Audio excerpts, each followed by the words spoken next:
This is Denshattack, the over-the-top, fast-paced, trick-based 3D platformer that combines the insanity of games like Crazy Taxi and the trick-based gameplay of Tony Hawk, all wrapped in a world that looks like it came straight out of Jet Set Radio. In this video, I'm going to do something a little bit different than what I normally do. I'm going to split this into two parts.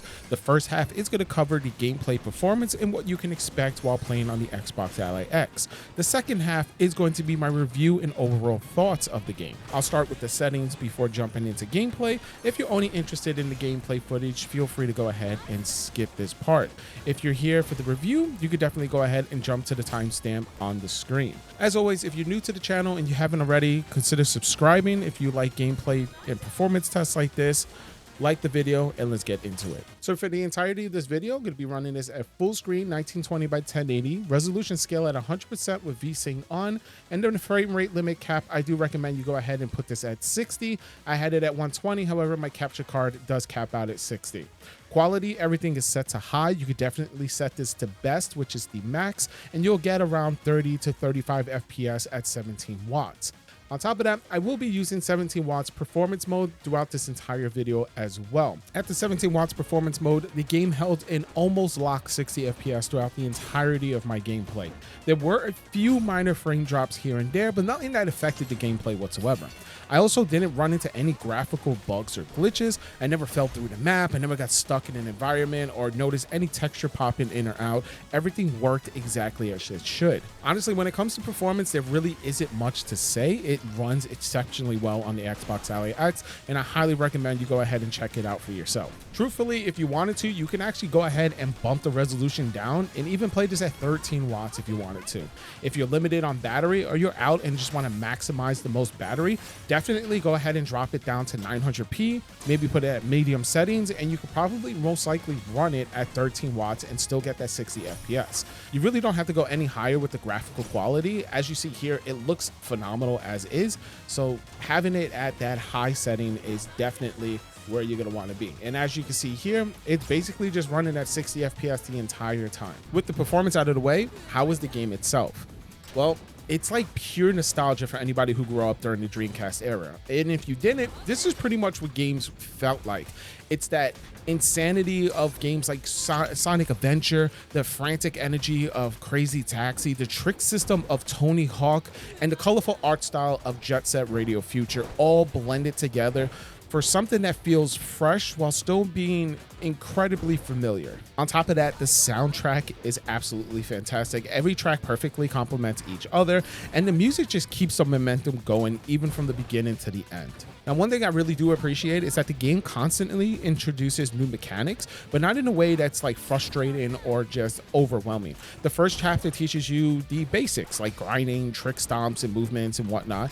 Later chapters introduce things like the rainbow rails, wall grinding in another chapter, and then eventually sections where you leave the track entirely and use the environment like a giant half pipe.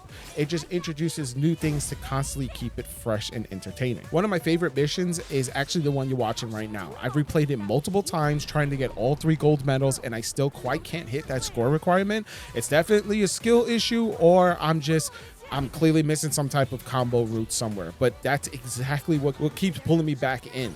Every run just makes me want to improve more. And that's what's also great about this. It has replayability. Each mission also offers these 3 different medal objectives based on score, completion time, and collectibles. Depending on the stage, you'll be collecting things like gear, spray paint, barrels, movie reels, and other hidden items. And these are currencies that you can use to either buy new trains, cosmetics, and unlock different scrapbook items. You're also certainly not going to complete everything in a single run, which gives the game a ton of replay value. Now, that's all completely optional too, by the way.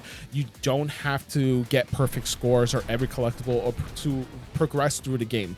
But if you're someone who enjoys 100% completion on missions, there's plenty of here to keep you busy. With that said though, I kind of wish that there was a little bit of a punishment aspect to the game.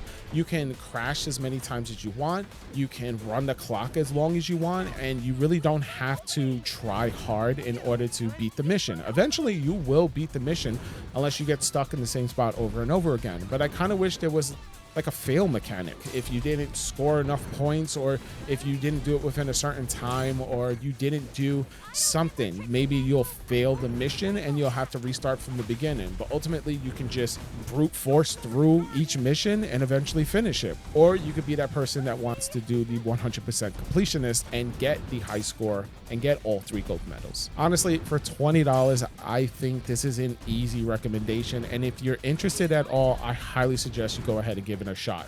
It's available on Game Pass, and if you're still not sure, I believe there's also a demo available for everything: Nintendo Switch 2, Xbox, PlayStation, and PC. So no matter where you play, you've got plenty of options. Denshattack is an absolute blast, a love letter to the era of Sonic Adventure, Tony Hawk, and Jet Set Radio, games that prioritize fun, replayability, style, and personality over realism. If you grew up during that era, this game is going to be incredibly familiar while still bringing enough new ideas to actually stand on its own. If you haven't had any questions, feel free to leave them in the comment section down below. If you haven't already, consider subscribing. Thank you so much for watching, and I hope to see you in the next one.